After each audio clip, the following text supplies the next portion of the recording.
श्री नानक पाद पंकज वंदन पंकज वंदन सिमरो अंगद निकंदन। श्री अमरदास हृदय नित ध्यान हृदय नित ध्यान। श्री गुरु रामदास गुण गाओ। श्री अर्जन विगनन के नाशक विगनन के नाशक। श्री हरगोविंद शुभ सुमत प्रकाशक। श्री हर राय नामो कर जोरी नामो कर जोरी। श्री हरि कृष्ण मनाओ बहोरी। तेग बहादुर परम कृपाला जी परम कृपाला। श्री गुरु गोविंद सिंह विशाला। धरु धरा पर पुन पुन सीसा जी पुन पुन सीसा। बंदो बार बार जगदीशा। जिसमें अमृत ज्ञान है मानक भगत बैराग। श्री गुरु ग्रंथ साहिब बंदो कर अनुराग। एक अंकारा सतगुरु ते प्रसाद सच होए। वाहिगुरु जी की फतेह है विघ्न विनाशन सोए। वाहिगुरु जी की फतेह है विघ्न विनाशन सोए।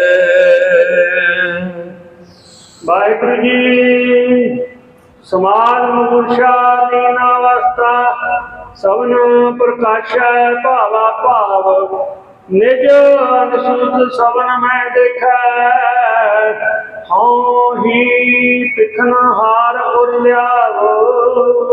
वाहिगुरु जी का खालसा वाहिगुरु जी की फतेह।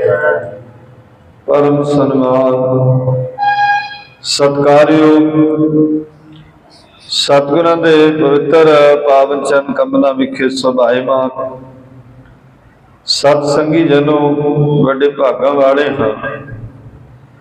गुरु चरणों दे विच सतसंगत दा लाहा लै रहे अमृतमय गुरबाणी दी कीर्तन सरवण कीते ने। आओ मन बिरतियां एकाग्र करिए गुर इतिहास दी विचार दे नाल सारिया संगतां जुड़न का यतन करिए। गुरु साहब के आदेश मुताबक भाई दयाल सिंह जी ने पहला कर्मां बारे विचार करके संगतां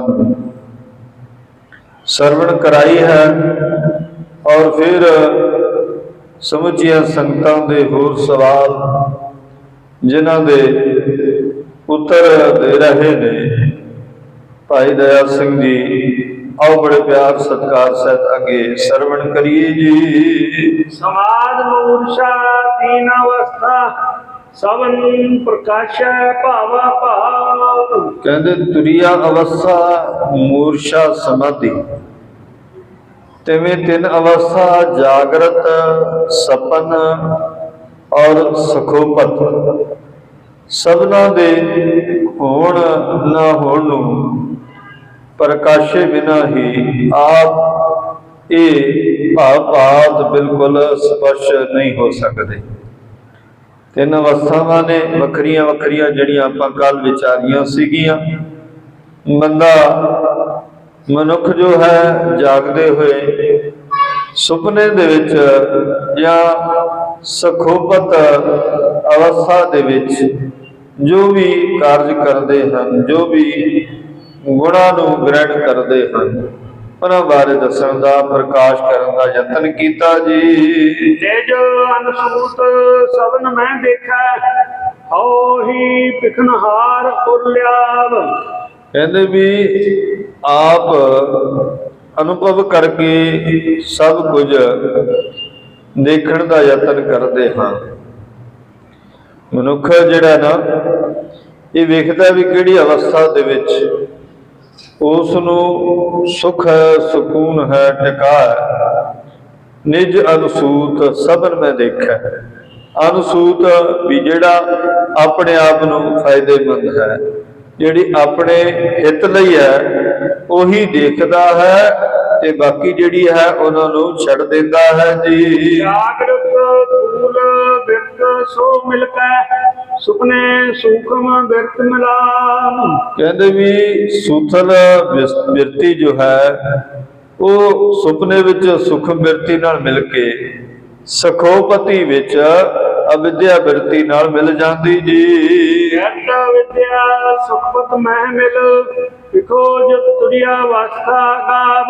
कहते बिरती जोड़ी है सखोपति वाली वो जदों तुरियावस्था नाल मिलती है और फिर ये अविद्या तो विद्या दे विच तब्दील हो करके तुरियावस्था बन जाती जी। दोहरा निर्विकल्पता ते रहत सब में मोह स्वरूप। कहते भी निर्विकल्पता तो रहत जिस दे विच कोई विकल्प नहीं। मनुख जिहड़ा इच्छा तो रहत हो गया वो ते परमात्मा का रूप हो गया। सतगुरु गुरु पातशाह महाराज जी जे सेवक भाई दया सिंह जी समझा रहे ने। कहते भी जिहड़ा निर्विकल्पता रहत हो गया, निरीक्षित हो गया, कोई जिसकी भावना नहीं रही, वो ते परमात्मा का रूप है जी। तुरिया वास्ता जानिए तुरिया तत् रूप। कहते भी तुरियावस्था जानो ये अनुपम यथार्थ और तुरिया तत्व दे समान है। तुरियावस्था जिहड़ी परमात्मा दे अनुभव रूप नूं बयान करती है। मनुख नूं कोई किसी गल का अनुभव हो जाए। अनुभव का मतलब कि आउण वाले कुछ समय बारे पता लग जाए, अनुभव हो गया। जिवें किसी नूं कोई ज्ञान हो जाता है, तुरियावस्था वो ज्ञान की अवस्था आ जाती है। ਉਹਦੇ ਵਿੱਚ ਉਹਨੂੰ ਵਿਦਿਆ पता लग जाती है, ज्ञान पता लग जाता है। अपने आने वाले समय बारे कुछ ना कुछ ਉਹਨੂੰ पता लग जाता है। कहने तो भाव कि जे बंदा निर्विकल्प हो गया तो रब का रूप हो गया। जे तुरियावस्था दे विच पहुंच गया ते ਉਹਨੂੰ अपने आने वाले कुछ ना कुछ पता लग जाता जी। छंद जागृत आद समाध अंत लो ब्रह्मानी मलन सो जीव। कहते भी जीव जागृत आद तो लैके समाधि तक, समाधि के अंत तक तिना शरीरां दा जो अभिमानी है वो जीव। तीन अवस्थावां जागरण दियां, तीन अवस्थावां समाधि दी।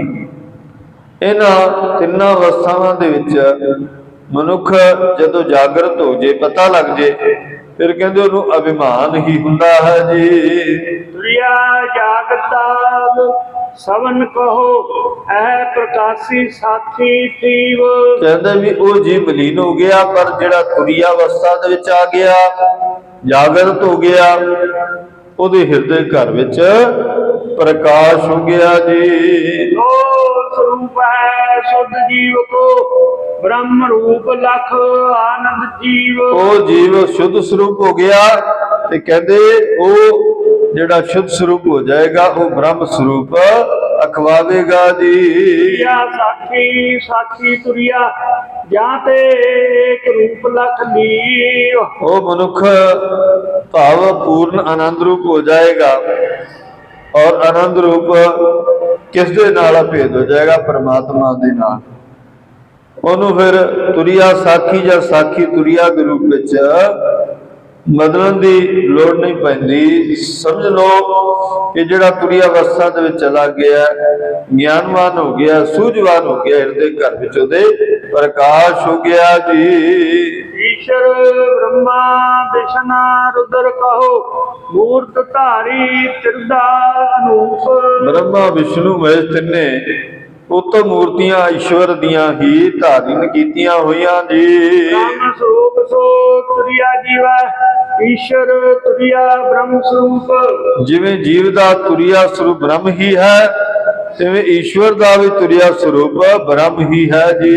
ਈਸ਼ਰ ਜੀਵ ਏਕਿਮ ਜਾਨੋ ਦੁਆਇ ਤੁਰਿਆ ਹੀ ਇਨਕੋ ਰੂਪ। ਈਸ਼ਵਰ ਵੀ ਇੱਕੋ ਜਾਣੋ, ਮਨੁੱਖ ਵੀ ਉੱਪਰ ਇੱਕੋ ਹੀ ਜਾਣੋ, ਔਰ ਇਹ ਦੋਨੇ ਰੂਪ ਵਿੱਚ ਨਜ਼ਰ ਜ਼ਰੂਰ ਆਉਣਗੇ, ਪਰ ਇਹਨਾਂ ਦਾ ਸੁਮੇਲ ਇੱਕ ਹੀ ਹੋਵੇਗਾ ਜੀ। ਸਾਖੀ ਕੋ ਸਰੂਪ ਨਿਰਵਿਕਲਪ ਸੋਈ ਬ੍ਰਹਮ ਗਿਆਨ ਸੂਖ ਰੂਪ। ਕਹਿੰਦੇ ਵੀ ਸਾਖੀ ਰੂਪ ਵਿੱਚ ਜਿਹੜਾ ਨਿਰਵਿਕਲਪ ਹੋ ਗਿਆ, ਨਿਰਇਛਤ ਹੋ ਗਿਆ, ਕਿਸੇ ਪ੍ਰਕਾਰ ਦੀ ਕੋਈ ਇੱਛਾ ਉਹਨੂੰ ਨਾ ਰਹੀ, ਉਹਨੂੰ ਵੀ ਬ੍ਰਹਮ ਸਰੂਪ ਹੀ ਜਾਣੋ ਜੀ। ਸੋ ਬ੍ਰਹਮ ਕੇ ਸੋ ਮਿਲਿਓ ਨੈ ਨਿਆਰੋ ਨੈ ਕੇ ਸਾਥ। ਜੋ ਬ੍ਰਹਮ ਸਰੂਪ ਕਿਸੇ ਨਾਲ ਮਿਲਿਆ ਨਹੀਂ, ਭਾਵ ਕਿਸੇ ਦੇ ਨਾਲ ਉਹਦਾ ਮੇਲ ਹੀ ਨਹੀਂ ਹੋਇਆ, ਉਹ ਬਿਲਕੁਲ ਵੱਖਰਾ ਹੈ, ਨਿਰਲੇਪ ਹੈ, ਉਹ ਕਿਸੇ ਦੇ ਨਾਲ ਵੀ ਮਿਲਦਾ ਨਹੀਂ ਜੀ। ਤੇਰਾ ਵਿਕਲਪ ਸੋ ਬ੍ਰਹਮ ਹੈ ਔਰ ਜਨਾਏ ਗੁਰਨਾਥ।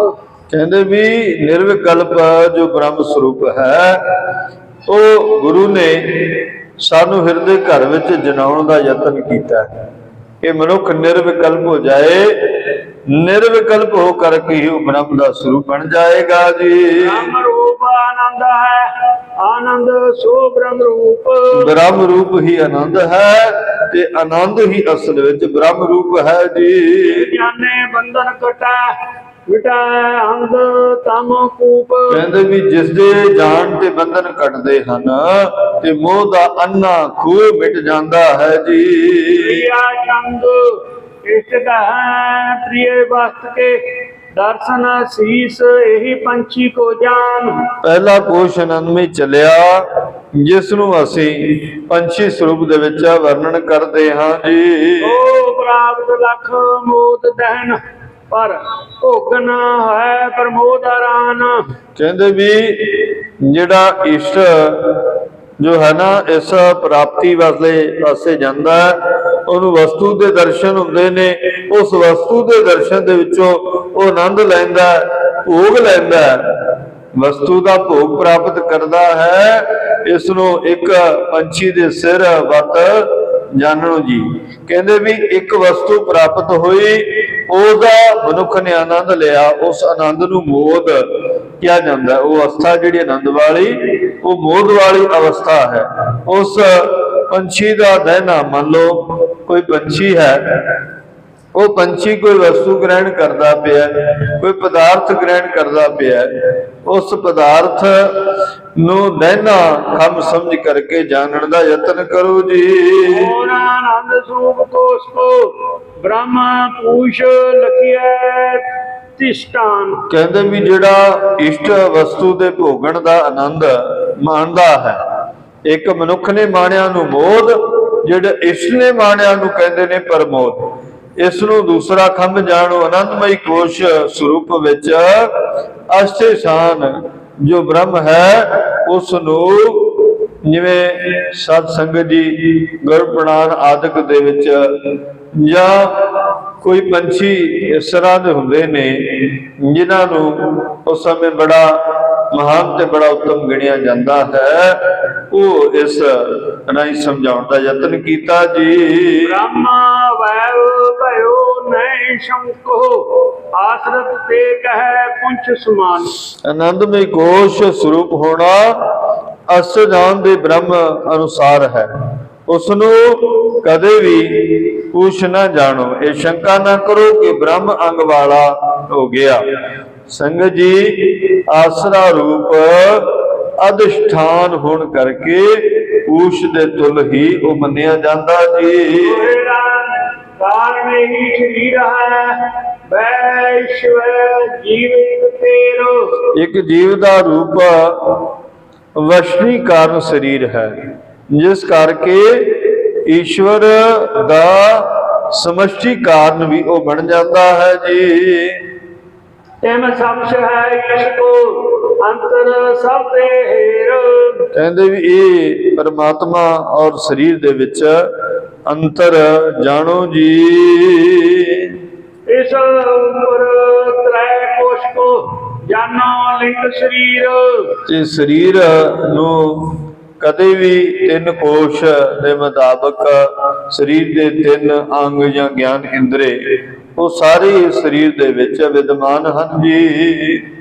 ਵੈਸ਼ ਜੀਵ ਕੋ ਏਕ ਹੈ ਸ਼ਮਸ਼ੀਸ਼ ਕੋ ਧੀਰ।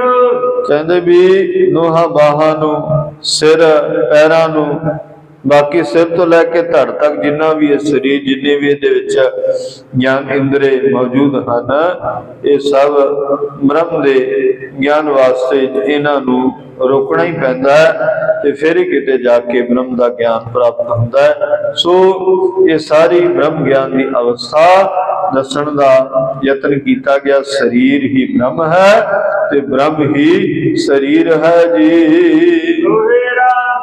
ਆਕਰਤਾ ਨਖ ਸ਼ਿਸ਼ ਲੋ ਤਨ ਫੂਲ ਮੈਂ ਅਹੰ ਬਿਰਤ ਜਿਨ ਕੀ ਨਾਮ। ਕਹਿੰਦੇ ਵੀ ਨਹੁੰਆਂ ਤੋਂ ਲੈ ਕੇ ਸਿਰ ਤੱਕ ਮੰਦਾ ਜੇ ਹੰਕਾਰ ਦੇ ਵਿੱਚ ਹੋਏ, ਹੰਕਾਰ ਬਿਰਤੀ ਉਹਦੇ ਵਿੱਚ ਪ੍ਰਬਲ ਹੋਵੇ, ਉਸ ਹੰਕਾਰ ਬਿਰਤੀ ਕਾਰਨ ਸਿਰ ਤੋਂ ਲੈ ਕੇ ਬਿਲਕੁਲ ਪੈਰ ਦੇ ਨੋਹਾਂ ਤੱਕ ਉਹ ਬੰਦਾ ਕਦੇ ਵੀ ਆਪਣੀ ਹੰਕਾਰ ਬਿਰਤੀ ਛੱਡੇ ਨਾ, ਤੇ ਫਿਰ ਕਹਿੰਦੇ ਉਹਦੇ ਹਿਰਦੇ ਵਿੱਚ ਪ੍ਰਮਾਤਮਾ ਦਾ ਵਾਸਾ ਕਿਵੇਂ ਹੋਵੇਗਾ ਜੀ। ਸਿੱਖ ਪ੍ਰਵੀਨ। ਕਹਿੰਦੇ ਉਸ ਨੂੰ ਹਿਰਦੇ ਵਿੱਚ ਕਰਤਾ ਲਖਣਾ ਜਾਂ ਕਰਤੇ ਦੀ ਸਮਝ ਆਉਣੀ ਐ ਚਤੁਰ ਸਿੱਖੋ ਸਮਝੋ ਇਸ ਗੱਲ ਨੂੰ ਕਿ ਹਿਰਦੇ ਵਿੱਚ ਪਰਮਾਤਮਾ ਵਸੇਗਾ ਜੇਕਰ ਹੰਕਾਰ ਤੋਂ ਬੰਦਾ ਰਹਿਤ ਹੋਵੇਗਾ ਜੀ। ਇੰਦਰ ਦੁਆਰਾ ਨਿਕਸਿਤ ਕੇ ਬਿਰਤ ਵਿਖੇ ਲਓ ਜਾਏ। ਇੰਦਰੀਆਂ ਦੁਆਰਾ ਨਿਕਲ ਕੇ ਬਿਰਤੀ ਵਿਸ਼ਿਆਂ ਤੱਕ ਇਹ ਜਾਵੇਗੀ ਜੀ। क्रिया कहे तिस विरत को सतगुर देव सुनाए। ਕਹਿੰਦੇ ਇਸ ਬਿਰਤੀ ਨੂੰ ਕੀ ਕਹਿੰਦੇ ਨੇ? ਕਿਰਿਆ ਰੂਪ, ਜਿਹੜੀ ਇੰਦਰੀਆਂ ਵਿੱਚੋਂ ਨਿਕਲਦੀ ਹੈ ਕਿਰਿਆ ਰੂਪ ਇਹ ਬਿਰਤੀ ਜੋ ਸਤਿਗੁਰਾਂ ਨੇ ਕਹਿ ਕੇ ਸੁਣਾਈ ਸੀ ਜੀ। ਧਰਮ ਵਿਖਿਆ ਹੈ ਸ਼ਬਦਾਤ ਜੇ ਸਭ ਕੇ ਸਹਿਜ ਸੁਭਾਏ। ਕਹਿੰਦੇ ਸ਼ਬਦ ਸਪਰਸ਼ ਤੇ ਰੂਪ ਇਹ ਅੱਗੇ ਸਰੀਰ ਦੇ ਨਾਲ ਸੰਬੰਧਿਤ ਇਹ ਗੁਣ ਹਨ, ਇਹ ਵਿਸ਼ੇ ਹਨ ਜਿਨ੍ਹਾਂ ਨੂੰ ਮਨੁੱਖ ਸਹਿਜ ਸੁਭਾਅ ਬਿਰਤੀ ਨਾਲ ਭੋਗਦਾ ਹੈ ਜੀ। ਇਹਨਾਂ ਸੰਗ ਵਿਆਪੈ ਬਿਰਤ ਜਬ ਕਹੀਆ ਕਰਮ ਬਨਾਏ। ਸ਼ਬਦ ਸਪਰਸ਼ ਰੂਪ ਇਹ ਸਾਰੇ ਜਾਣੇ ਇੱਕ ਬਿਰਤੀ ਵਿੱਚ ਮਿਲ ਕੇ ਕਰਮ ਬਣਾਉਂਦੇ ਹਨ ਜੀ। ਗਿਆਤਾ ਅਰ ਗਿਆਨ ਅੰਮ੍ਰਿਤ ਚਿਤ ਭਾਸ ਜੁਤ ਸੋ ਗਿਆਤਾ ਪਹਿਚਾਨ। ਜਿਦਾ ਭਾਸ ਹੈ ਜੋ ਅਹੰਗ ਮੈਂ ਹੀ ਬ੍ਰਹਮ ਹਾਂ, ਇਹ ਬਿਰਤੀ ਅੰਦਰ ਪ੍ਰਬਲ ਹੁੰਦੀ ਹੈ, ਉਸ ਨੂੰ ਗਿਆਤਾ ਸਮਝੋ ਜੀ। ਕਿਰਿਆ ਵਰਤ ਮੈਂ ਭਾਸ ਚਿਤ ਤਾਂ ਕੋ ਗਿਆਨ ਬਖਾਨ। ਕਿਰਿਆ ਬਿਰਤੀ ਵਿੱਚ ਜੋ ਚੇਤਨ ਆਭਾਸ ਹੁੰਦਾ ਵੀ ਮਤਲਬ ਕੋਈ ਕਿਰਿਆ ਹੋ ਰਹੀ ਹੈ, ਉਹਦੇ ਵਿੱਚ ਕਿਰਿਆ ਦੇ ਵਿੱਚ ਕੋਈ ਗਿਆਨ ਹੁੰਦਾ ਹੈ, ਉਸ ਨੂੰ ਗਿਆਨ ਸਮਝਣਾ ਕਰੋ ਜੀ। ਇਹ ਆਰ ਪਰਮਾਤਮਾ ਕਰਮ ਬਿਰਤ ਮੈਂ ਭਾਸ ਚਿਦ ਇਸ ਜੁਤ ਕੇਸ ਹੋਏ। ਕਰਮ ਬਿਰਤੀ ਵਿੱਚ ਚਿਦਾ ਪਾਸ ਮਿਲੇ, ਸੋ ਗੇ ਰੂਪ ਕਰਕੇ ਜਾਣਨਾ ਕਰੋ ਜੀ। ਜਾਤਾ ਪਰਮਾਤਾ ਹੈ ਇੱਕ ਕੇ ਆਖਿਆ ਦੋਏ। ਗਿਆਤਾ ਔਰ ਪਰਮਾਤਮਾ ਇਹ ਦੋ ਰੂਪ ਕਈ ਇੱਕ ਜਾਂਦੇ ਹਨ, ਪਰ ਦੋ ਰੂਪ ਸਮਝਣਾ ਜੀ। ਗਿਆਨ ਕੈ ਪ੍ਰਮਾਣ ਕੋ ਗੇ ਪਰਮੇਸ਼ ਗਿਆਨ। ਉਸੇ ਤਰ੍ਹਾਂ ਗਿਆਨ ਨੂੰ ਪ੍ਰਮਾਣ ਤੇ ਗੇ ਨੂੰ ਪਰਮੇ ਕਹਿ ਲੈਂਦੇ ਹਨ ਜੀ। ਤ੍ਰਿਪਟੀ ਮੈਂ ਲਖ ਆਪੋ ਕਹਿ ਪਰਮਾ ਗਿਆਨ। ਤ੍ਰਿਕੁਟੀ ਵਿੱਚ ਆਪਣੇ ਆਪ ਨੂੰ ਜਦੋਂ ਇਹ ਜਾਣਦੇ ਹਨ ਤੇ ਅਪਰਮਾ ਗਿਆਨ ਉਹ ਕਹਾਉਂਦੀ ਹੈ ਜੀ। ब्रह्मा ज्ञान त्रिपुटी को जो प्रकाश ही अर सब को ਕਹਿੰਦੇ ਵੀ ਤ੍ਰਿਕੁਟੀ ਦਾ ਪ੍ਰਕਾਸ਼ ਜਦੋਂ ਇੱਕ ਅਸ਼ਮਾਨ ਰੂਪ ਦੇ ਵਿੱਚ ਹੁੰਦਾ ਹੈ ਤੇ ਫਿਰ ਇਹ ਅੰਤਰ ਆਤਮੇ ਤ੍ਰਿਕੁਟੀ ਦੇ ਵਿੱਚ ਇੱਕ ਨਿਜ ਸਰੂਪ ਕਰਕੇ ਜਾਣਿਆ ਜਾਂਦਾ ਜੀ। अपनो आप सुझा नहीं सो कह ब्रह्मा ज्ञान। ਜਦੋਂ ਤ੍ਰਿਕੁਟੀ ਦਾ ਗਿਆਨ ਹੋ ਗਿਆ ਫਿਰ ਆਪਣੋ ਆਪ ਉਹ ਸੁਝਾਣ ਵਿਅਕਤੀ ਉਸ ਬ੍ਰਹਮ ਦੇ ਗਿਆਨ ਨੂੰ ਸਮਝਦਾ ਹੈ ਜੀ। या छंद महावाक वेदांत के सदगुर जिसको हों यथार्थ ज्ञान। ਕਹਿੰਦੇ ਵੀ ਇਹ ਮਹਾਵਾਕ ਜੋ ਸਤਿਗੁਰਾਂ ਨੇ ਬਿਆਨ ਕੀਤੇ ਹਨ ਇਸ ਨੂੰ ਵੇਦਾਂਤ ਦੇ ਵਿੱਚ ਬੜੇ ਯਥਾਰਥ ਦੇ ਨਾਲ ਪ੍ਰਸਤੁਤ ਕੀਤਾ ਜਾਂਦਾ ਜੀ। अधिकारी जो चतुर स्व साधन विख्या जीवेश्वर एकता जान। ਕਹਿੰਦੇ ਜੋ ਅਧਿਕਾਰੀ ਪੁਰਸ਼ ਹੈ ਇਹਨਾਂ ਚਾਰਾਂ ਗੁਣਾ ਕਰਕੇ ਇਹਨਾਂ ਚਾਰਾਂ ਤੋਂ ਮੁਰਾਦ ਲੈ ਕੇ ਵਿਦਿਆ ਉਸਤਾਦ ਜੀ ਪਾਸੋਂ ਲੈ ਕਰਕੇ ਅਧਿਕਾਰੀ ਹੋ ਕਰਕੇ ਉਹ ਸਾਧਨ ਸੰਪੰਨ ਹੋ ਜਾਂਦਾ ਜੀ। बोध ब्रह्म बोधक वेदांत सो ए संबंधनी को पहचान। ਬ੍ਰਹਮ ਦਾ ਬੋਧ ਔਰ ਵੇਦਾਂਤ ਦਾ ਬੋਧ ਇਹ ਸੰਬੰਧ ਨੀਕੇ ਚੰਗੇ ਕਰਕੇ ਪਹਿਚਾਨਣਾ ਕਰੋ। दुख निवृत्त परमानंद प्राप्त ए प्रयोजन करै बखान। ਕਹਿੰਦੇ ਵੀ ਦੁੱਖਾਂ ਦੀ ਨਿਵਰਤੀ ਹੁੰਦੀ ਹੈ ਪਰਮਾਨੰਦ ਦੀ ਪ੍ਰਾਪਤੀ ਦੇ ਨਾਲ, ਇਹੀ ਪ੍ਰਮੁੱਖ ਪ੍ਰਯੋਜਨ ਕਰਕੇ ਵਖਾਨ ਕੀਤਾ ਜੀ। ਇਹ ਚਾਰੋਂ ਅਨਬੰਧ ਕੋ ਗਿਆਨ ਹਿਰਦੇ ਜਬ ਹੋਏ। ਗਿਆਨ ਦਾ ਵਿਸ਼ਾ ਕੇਵਲ ਸੁਣਾਣਾ ਹੀ ਨਹੀਂ, ਸੁਣਨਾ ਵੀ ਹੈ। ਜਦੋਂ ਇਹ ਚਾਰੇ ਹੋਣਗੇ ਕੋਲ ਫਿਰ ਅਸਲੀ ਹਿਰਦੇ ਵਿੱਚ ਗਿਆਨ ਪ੍ਰਾਪਤ ਹੋਵੇਗਾ ਜੀ। ਐ ਗਿਆਨ ਪ੍ਰਕਰਨ ਸੋ ਸੰਤਨ ਕੇ ਮਤ ਜੋਏ। ਕਹਿੰਦੇ ਵੀ ਇਹਨਾਂ ਗਿਆਨ ਦਾ ਚਾਰ ਅਨੁਬੰਧਾਂ ਨੂੰ ਸੰਤ ਗਿਆਨੀ ਪੁਰਸ਼ ਬਿਆਨ ਕਰਕੇ ਦੱਸਦੇ ਹਨ ਜੀ। ब्रह्म अखंड चेतन को ज्ञान यथार्थ ज्ञान। ਬ੍ਰਹਮ ਦੇ ਅਖੰਡ ਔਰ ਚੇਤਨ ਗਿਆਨ ਨੂੰ ਯਥਾਰਥ ਕਰਕੇ ਜਾਣਨ ਦਾ ਯਤਨ ਕਰੋ ਜੀ। इसी वाक्य से होता है महावाक को मां। ਇਸ ਵਾਕ ਤੋਂ ਫਿਰ ਅੱਗੇ ਮਹਾਵਾਕ ਦਾ ਪ੍ਰਯੋਜਨ ਸਿੱਧ ਹੁੰਦਾ ਹੈ। ਇਸ ਕਰਕੇ ਮਹਾਵਾਕ ਗੁਰੂ ਦਾ ਜਾਣਨਾ ਕਰੋ ਜੀ। चौपई प्रज्ञान मानंद ब्रह्म है महावाक्य ऋग्वेद विवेक है। ਜੀਵ ਆਨੰਦ ਸਰੂਪ ਬ੍ਰਹਮ ਹੈ, ਇਹ ਮਹਾਵਾਕ ਰਿਗਵੇਦ ਵਿੱਚ ਵੀ ਕਿਹਾ ਗਿਆ ਜੀ।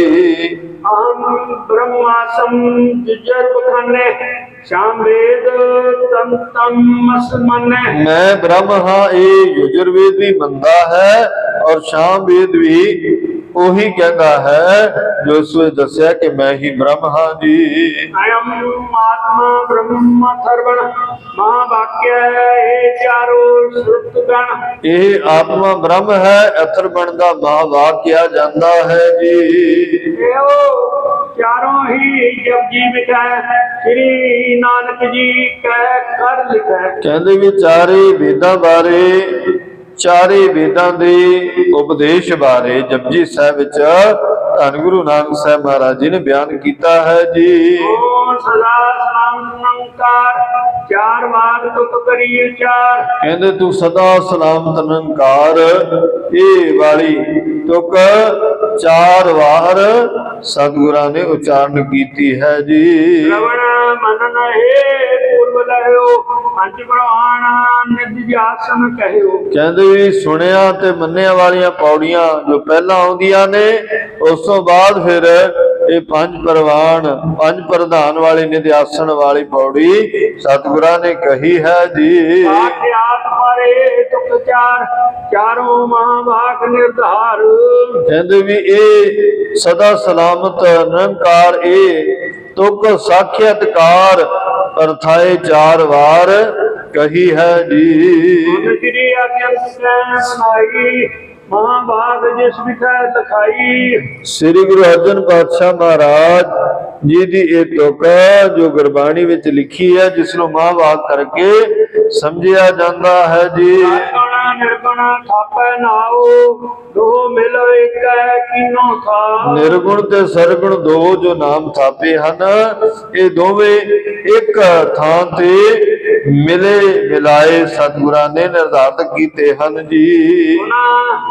ਨਿਰਗੁਣ ਆਪ ਸਰਗਣ ਕੀ ਹੋਈ ਕਲਾ ਧਾਰ ਜਨ ਸੰਗਲੀਮ। परमात्मा ही निर्गुण स्वरूप है, परमात्मा ही सरगुण स्वरूप है, जो कला धार करके सारे संसार दे विच विद्यमान है जी।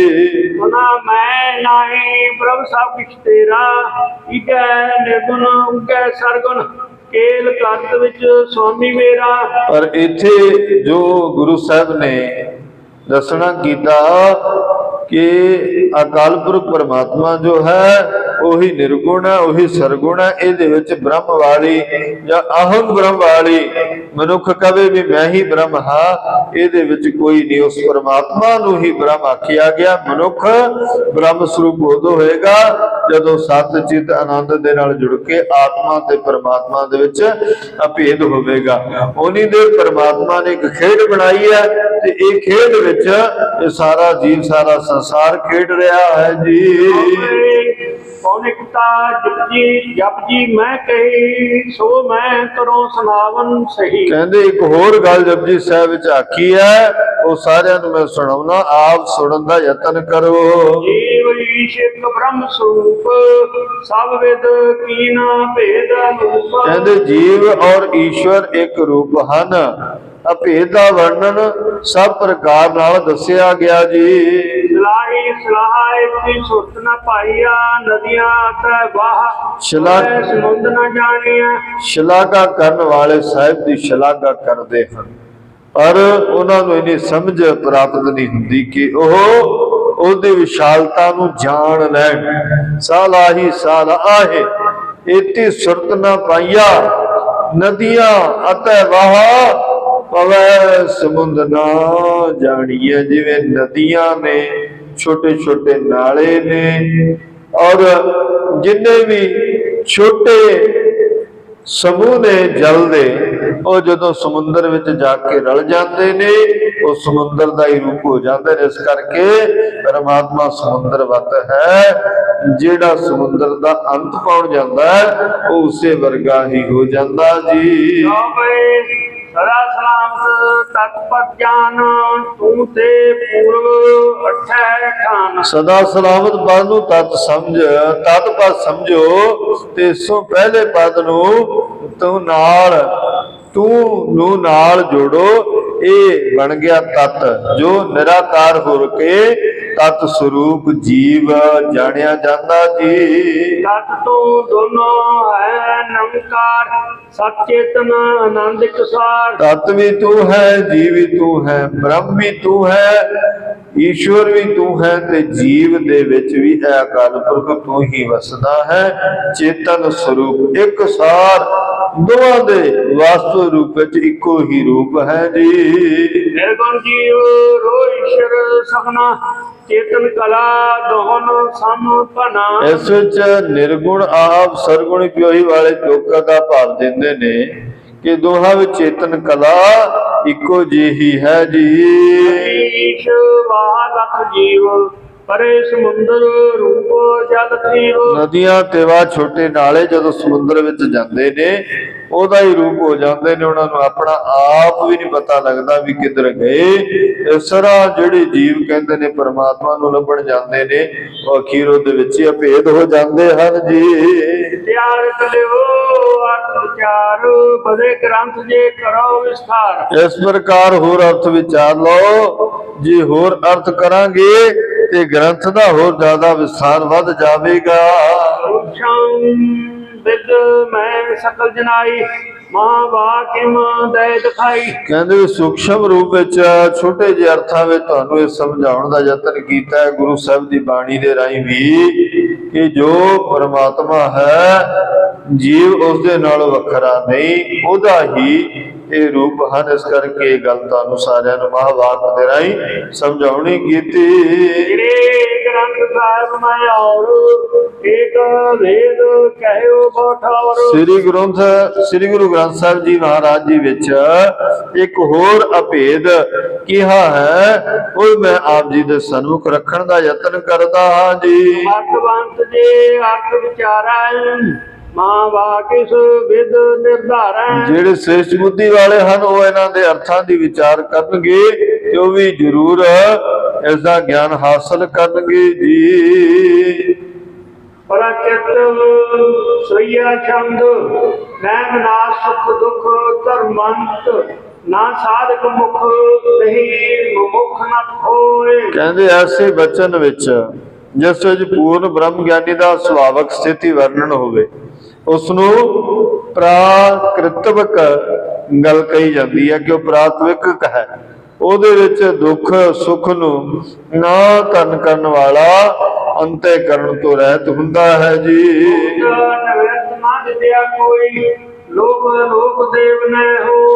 ਕਹਿੰਦੇ ਵੀ ਕੋਈ ਅਭਿਆਸੀ ਸਿੱਧ ਕਰਨ ਵਾਲਾ ਵੀ ਨਹੀਂ, ਮੁਕਤੀ ਜਾਂ ਨਿਵਰਤੀ ਦੀ ਕੋਈ ਵਿਦਿਆ ਨਹੀਂ, ਲੋਕ ਪਰਲੋਕ ਦੇ ਦੇਵਤੇ ਨਹੀਂ ਹੁੰਦੇ।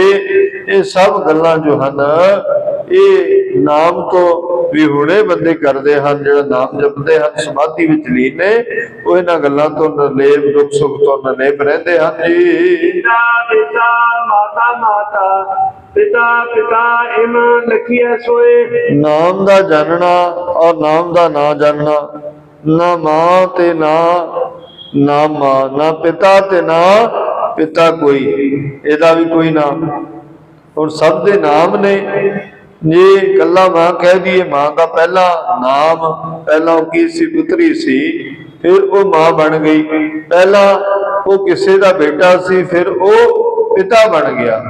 ਉਹ ਨਾਮ ਤੇ ਉਹੀ ਰਹੇਗਾ, ਪਰ ਜਿਵੇਂ ਇਹ ਰਿਸ਼ਤਾ ਜਿਹੜਾ ਉਹ ਵੱਧ ਜਾਂਦਾ ਹੈ ਜਾਂ ਬਦਲ ਜਾਂਦਾ ਹੈ ਜੀ। ਪਦ ਮੈਂ ਨਾ ਜੀਵ ਬ੍ਰਹਮ ਹੈ ਜਿਸ ਤੇ ਨੈ ਸੰਸਾਰ ਕੋ ਜੋਇ। ਭਾਵ ਲਿਵਲੀਨਤਾ ਵਿੱਚ ਹਾਂ ਮੇਰੇ ਵਿੱਚ ਬ੍ਰਹਮ ਨਹੀਂ, ਜਿਸ ਕਰਕੇ ਸੰਸਾਰ ਵਿੱਚ ਮੇਰੇ ਵਿੱਚ ਦਿਖਾਈ ਨਹੀਂ ਦੇਵੇਗਾ ਜੀ। ਇਤਿਹਾਸ ਜੇ ਵਾਕਿਆ ਹੈ ਅਰਥ ਨਾ ਇਹ ਜੇ ਵਿਚਾਰ। ਕੋਈ ਹੋਰ ਇਸ ਤਰ੍ਹਾਂ ਦੇ ਅਰਥ ਹਨ ਜਿਨ੍ਹਾਂ ਨੂੰ ਲਖਾਇਕ ਹੋਣ ਕਰਕੇ ਇੱਕ ਰਸ ਅਰਥ ਨਹੀਂ ਸਮਝੇ ਜਾਣਗੇ। ਵਾਕ ਪ੍ਰਕਿਰਤ ਪਛਾਨਿਓ ਜਿਨ ਕੋ ਇਮ ਨਿਰਧਾਰ। ਕਹਿੰਦੇ ਇਹ ਵਾਕ ਨੂੰ ਜ਼ਰੂਰ ਪਛਾਨਣਾ ਕਰੋ, ਪ੍ਰੇਰਣਾ ਸਹਿਤ ਜੋ ਨਿਰਣਾ ਕਰਕੇ ਦੱਸੇ ਹਨ ਜੀ।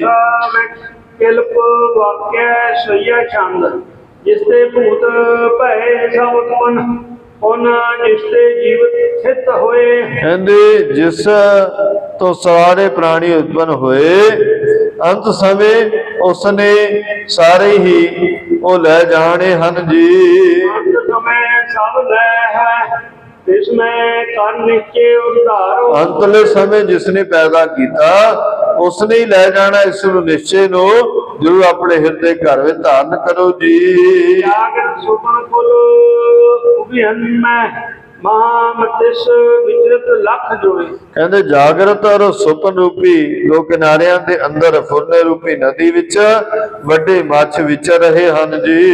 ਜੈਸੇ ਆਤਮ ਤੇ ਨਵ ਸੰਭੂਤਮ ਵਾਕਿਆ ਇਤਿਹਾਸ ਕਿਲਪ ਹੋਏ। ਉਸ ਆਤਮਾ ਤੋਂ ਆਕਾਸ਼ ਆਦਿ ਵਿੱਚ ਉਪਜੇ ਇਸ ਵਾਕ ਨੂੰ ਸਵਿਲਕ ਵਾਪ ਵਾਕ ਕਿਹਾ ਜਾਂਦਾ ਹੈ, ਜੋ ਵਿਕਲਪਾਂ ਤੋਂ ਰਹਿਤ ਹੋ ਕਰਕੇ ਪੂਰਨ ਅਨਾਦਿ ਬ੍ਰਹਮ ਦੇ ਵਿੱਚ ਲੀਨ ਹੁੰਦਾ ਹੈ ਜੀ।